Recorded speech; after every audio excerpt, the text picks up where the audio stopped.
Hey guys, so I am going to start just doing a really short, maybe 3-minute version of recent blog posts that I've written so that those that don't have the time can kind of grasp the concept or be aware of the concepts. And then if you're interested in reading more, you can always click through to the blog post and get more information and some of the sources that I've used and stuff like that. So my most recent blog post was just a quick one that I put together. I had kind of been thinking about writing about this since January when I saw George Monbiot speak at a rewilding conference that I went to. I had been reflecting for sort of the past 6 months to a year about how much the negative language I was using to talk about climate change was affecting my life, and also how much it must be affecting my reader's life. And so I started down the road of adjusting my language in terms of tone and in terms of creating posts which had solutions, so not writing about issues that didn't have solutions already to the problems that I was presenting.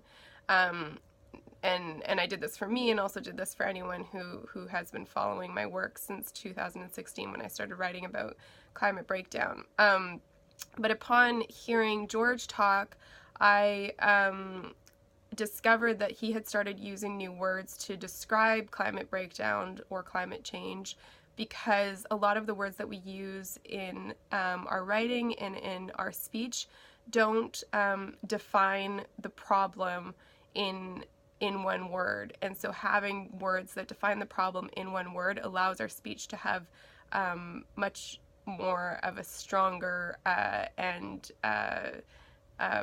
activating power to it. So for example, instead of using climate change, I've started using climate breakdown. Instead of using environment, I try to use natural world or the living planet, or some combination of those two words. Instead of using nature reserve, I use places of natural wonder.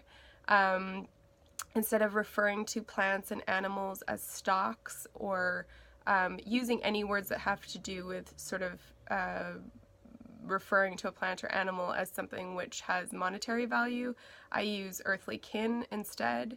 And there's a bunch of different words that you can kind of replace. I'll put a few in this video so you can kind of see what I'm talking about, but you can also click through to my blog post, and if you scroll down to the bottom, you'll straight away see sort of the list that I'm working on, and it'll be something that I constantly update as I find new words to describe some of the words that we use for our conversations around climate action, climate justice, and the climate emergency that we're currently in.